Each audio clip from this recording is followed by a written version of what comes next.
it this way. Most girls swipe left more than they swipe right. Most girls do not give phone numbers or go on dates with the majority of their matches. And most girls do not sleep with the majority of guys they go on dates with. I know what he said runs counterintuitive to the whole manosphere, red pill, black pill, incel, doom and gloomers. I know y'all think every woman that's going out with a guy is smashing that guy. That's because y'all are not in the game. If you were in the game, you would know these things to be true. And it's not just because there's another guy sitting back that she's going home to smash, but in some cases that could be true. But his whole point is women are quite selective, actually. A lot of women are quite selective. And if you're not getting selected, that means it doesn't mean you're a non-select guy totally. It just means you haven't stood out. And again, in his overarching thing is it's not all about one thing. It's not all about you being the best looking guy. It's having the best overall presentation and keying in on these algorithms and all this other stuff and giving yourself the best opportunity to succeed. Welcome back to Perspective and to my third video under unsolicited opinions, where I'm reacting to 10 through 13 of the 13 common online dating mistakes men make, as per the YouTuber / dating coach Todd V Dating. Be sure to give this video a like and get in the comments and share your perspectives and experiences with online dating apps. And I hope you learned something that can add value to your dating experiences going forward. Without anything further, let's get into the third video. Common mistake number 10, not knowing how to properly set the date. One common implementation of this is guys who just never get to the point and text and text and text and never set the date. Second common implementation of this is the guy who is having a platonic conversation and then just out of nowhere just suggests the date right away. Also, very commonly, guys will try and make the whole date happen in one text. Their first text about the date will be like, hey, let's get together on Tuesday at 7 o'clock at this restaurant for this drink. Incredibly specific and incredibly binding. It's almost like you're making a contract with the girl, which feels very obligating to her. There's a lot of problems with that. Let's say she doesn't drink. Well, now she has to say no for a reason that has nothing to do with not liking you. Let's say she's not free at that time. Well, now she has to say no for a reason that has nothing to do with not liking you. Let's say she just doesn't like that restaurant. Well, now she feels weird about going there, but it has nothing to do with her not liking you. If this was broken down into individual stages, you'd be a lot more likely to get yeses along each individual stage. Also, there's a phenomenon in human psychological behavior that's called commitment inconsistency, or an implementation of that called a yes ladder, which is that once somebody said yes to one thing, they're more likely to say yes to the next related thing and the next related thing and the next related thing. So by getting yeses along the way to each little thing, you're more likely to get the yes to the big thing at the end. If you try and make all the yeses at once, you're more likely. Y'all have never been master salesmen. Master salesmen employ that strategy. They always try to get the first yes. Something yes. Hey, you having a good day today? And then, that's typically, oh yeah, I'm having a pretty good day. Oh, great. Hey, you mind if I can talk to you about something? Oh, sure. That's two yeses. You build it up. You build it up. You start to get those yeses. Then a person psychologically is now in a habit or in a mood to say yes, and they're going to say yes. So just start small, build big. Or start small to build big. To get a no. Another major thing with setting plans, use the technology available to you. And by this specifically, I mean the phone and or FaceTime. Setting plans via text is much harder than setting plans via a phone call because it's a much less personal form of communication. And also, maybe even more importantly, plans made only via text when you've never met the person are much more likely to flake than plans made via a phone or a FaceTime call. In my experience doing online dating, when I do a phone call or a FaceTime, the girl almost always shows up, basically never flakes. And if she does flake, they reschedule. It's not like a real flake. They actually do come out eventually. And when they show up, they're actually excited to see you. And they have much more of an idea, this is gonna go really well. Listen, you dudes that are lazy to the point where you can't pick up the phone, I hope you fail every single time. Every single time, I hope you fail. I have never failed when I picked up that phone call. I've never had a bad date when I've made that phone call. It's called establishing a damn rapport, right? You pick up the phone, hey, hey, it's as simple as, I'd like to put a voice with the face, and then you build a rapport.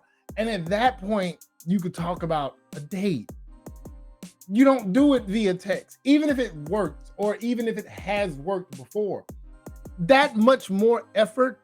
I know in this day and age, effort ain't a thing that a lot of you guys believe in, because you don't want to lose having maxed out effort. I get it, but it works. It works. Women will tell you it works. Most women will agree that this works.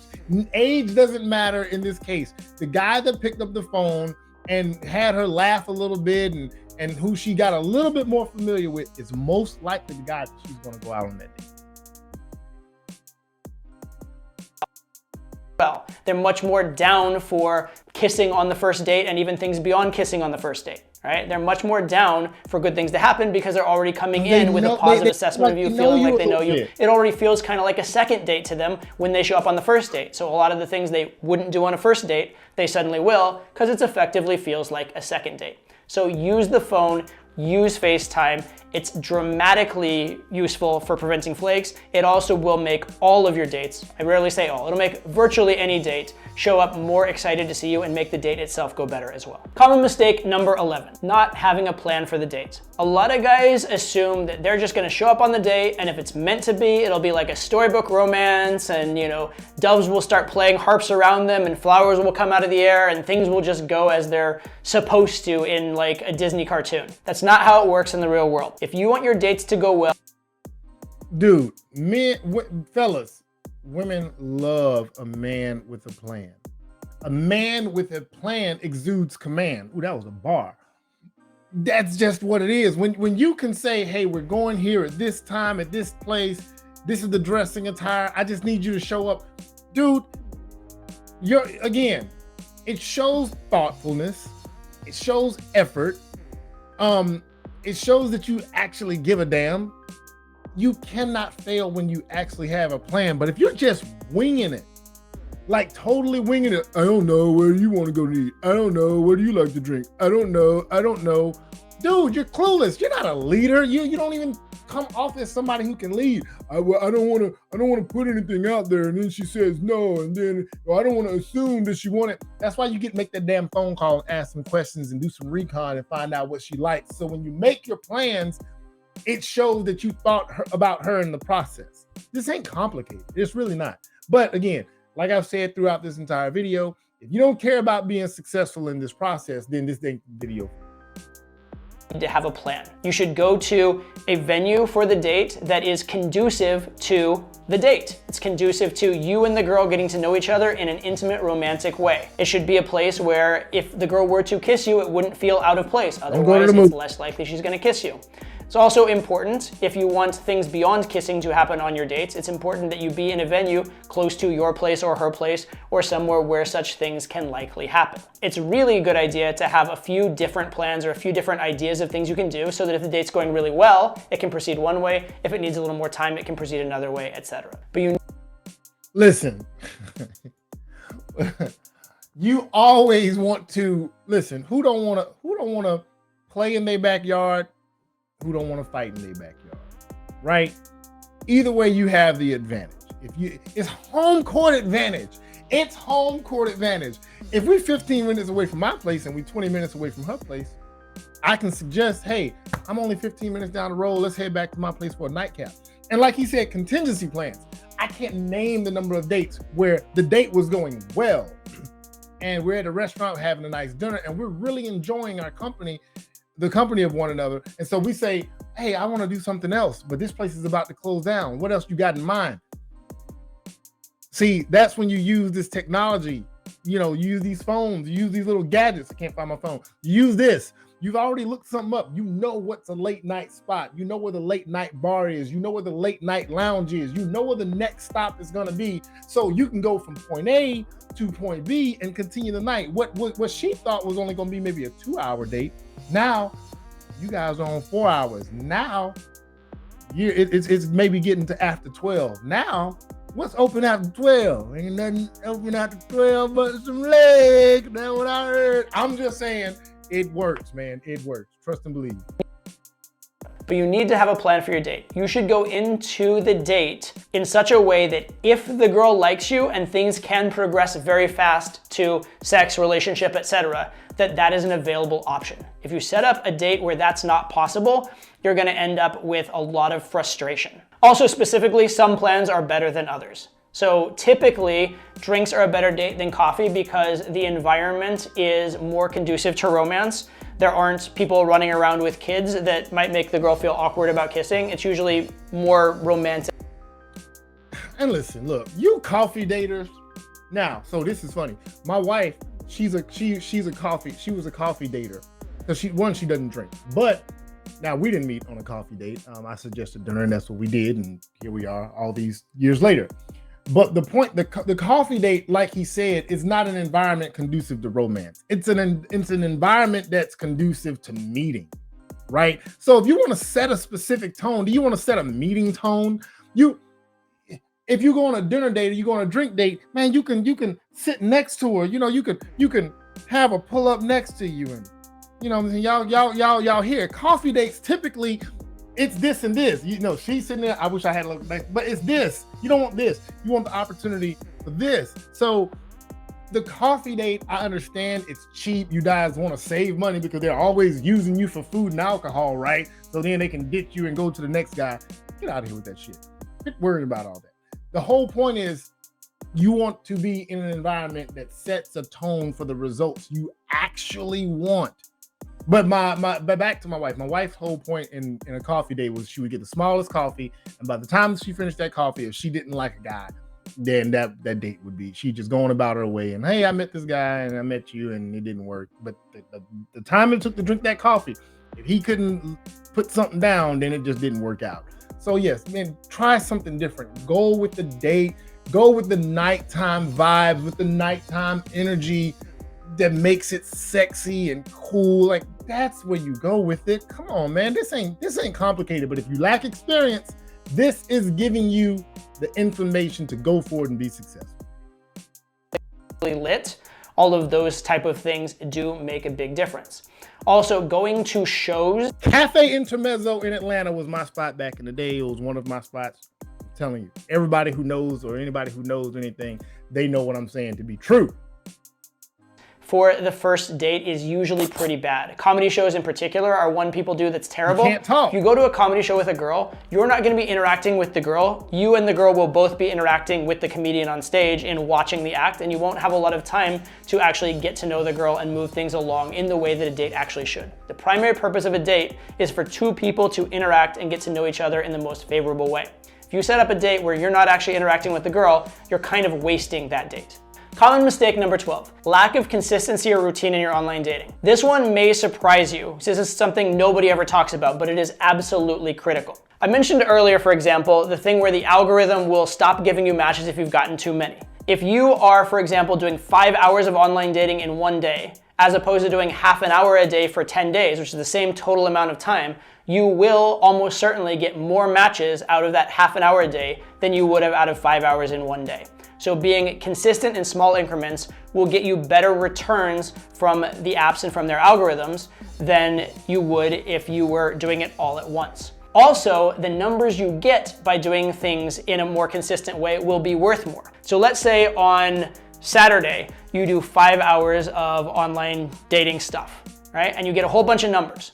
But those numbers are gonna come through in a few days, and a lot of those numbers are gonna come through around the same time, right? If you're going very fast, they might all come through Saturday, Sunday, Monday. If you're going a little bit slower, they might all come through Tuesday, Wednesday, Thursday, but you're gonna get a glut of numbers all at once.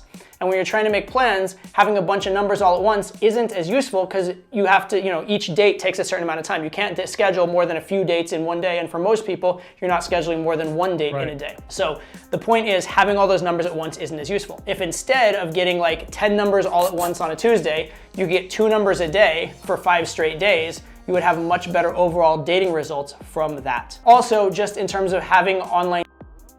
And look, man, it costs money to date. And I know some of y'all are 50-50 dudes. You go on dates and, y'all are all about Dutch dating. That was never my thing. So it is what it is.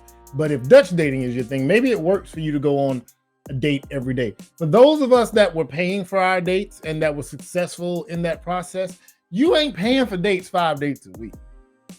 I had a budget that probably was good for like three dates a week. And so, and that wasn't, the idea wasn't to go on 3 different dates with three different women. Sometimes, hey, if a great date happens on Friday, hey, what are you doing Saturday? Or if we meet during the week, Taco Tuesday, hey, what you got up for the weekend? But as far as the numbers go, when you get multiple numbers, those are multiple women expecting you to reach out and plan something. And bro, I don't even know how your mind can keep up with multiple women. Multiple women in the dating arena. Initially, how many conversations you're having that's going to be repeat conversations? I would forget that somebody told me when their birthday was, or somebody told me how many children they have, or somebody told me where they were from initially, where they were originally from, whether they were born in the city or the state that I was dating in at the time. So having those multiple numbers, spread that shit out a little bit. You get a few numbers, then get off the app for a little while and then just see who those people are, see who those women are, and see how that's going to go. And then if it doesn't go well, then you get back on dating. Online dating be part of your life and having it be healthy to your lifestyle, it's nice to have balance. And the optimal time to do swiping, for example, is while you're doing other things. So let's say, for example, at your work, you have a Monday conference call that is absolutely boring, absolutely a waste of time, but you have to be on it for an hour and they have to be able to see that you're there. But you're never gonna speak, you're never gonna interact, you're just there. That would be an optimal time to do a quick boost and swipe on an app for an hour while doing that meeting. And that could sustain a good portion of your dating life if you have a good profile, good photos, and good messaging. But being consistent in small increments is far, far, far better than going all in for a short period of time and then stopping and all in and stopping. There are definitely diminishing returns each day for your time, and there are diminishing returns overall for your time. The first half hour you spend on online dating in a given day is gonna be worth far more than the 6th half hour you spend. Last but not least of the unlucky 13, not playing to win, or actually technically even beyond that, not even believing you can win. The biggest mistake of all these that guys make in online dating is giving up. So many guys, they get on, they make a cursory half-assed profile, they don't get any what they consider to be quality matches, and they just say, oh, online dating sucks, and they give up. We talked about the need to iterate. We talked about the need to improve your prompts. We talked about the need to improve your photos. If you do each of those things, your results will get a little bit better and a little bit better and a little bit better until eventually they will get good. I have yet to meet the person who with proper efforts cannot get some results from online dating. But the vast majority of guys, even guys who are good looking, successful, intelligent, get on online dating, give up because they don't get results, and because they've given up, never get those results. First of all, believing winning is possible, and secondly, playing to win rather than giving up. Playing to get the maximum you can in this area of your life, it's important. The person who you spend your life with, the person you date, is gonna make a huge impact in your life. It is worth putting some time and effort into the mechanism that helps you find that person. It's worth getting good photos taken. They will pay off for you tremendously. It's worth writing good prompts. They will pay off for you tremendously. It's worth iterating and improving those prompts. It will absolutely pay off in a huge way. And it's worth getting your texting game better. It'll help you not only in online game, but also in live game, etc. It will pay off for you in an absolutely huge way. Each of these skills will make an incremental difference. All of them together will get you dramatically successful. Any of them improved will get you significantly more successful. But with all of this, you need to have this spirit, this idea, I will succeed at this, I will not give up, I will not stop. You need to be tenacious, right? You need to decide, I'm going to win. If you decide that and you're willing to put in the effort, you will find a way. And that's the end of it, I believe. Let me see. If you're unlucky in online dating. Yeah, that's the end of it. So only thing I add to cap off is always remember that with online dating, you're not in person. So you don't have the benefit of the whole person concept like a cold approach. There's a lot of guys who fail at dating online that are more successful. Like there's literally guys that have tried online dating and then they do the cold approach in regular day-to-day world and they find themselves extremely successful and then they don't do well online. So they just say, I'm not doing online because it didn't work for me. A lot of times what's happening in those cases is in person gets you better results because you automatically are iterating because you're talking, you're speaking. You have to approach. Somebody has to see your personality. You exude personality, you exude confidence. None of those things happen on an online profile. They really don't, because it's pictures are pictures. They're kind of plain as compared to real world, everyday, real life, in-person interaction. So I would say that his strategies, absolutely, I believe, for anybody that would employ them, would give you some positive results. If you're going to do online dating, check out this man's video. I'm going to go ahead and drop his profile and stuff on here. And that's all I have for this segment of Unsolicited Opinions, which wraps up my reaction to all of the 13 common online dating mistakes men make. If you didn't catch the first 2 videos, be sure to do that. And if you like this video, hit that like button, and as always, do subscribe. Until next time,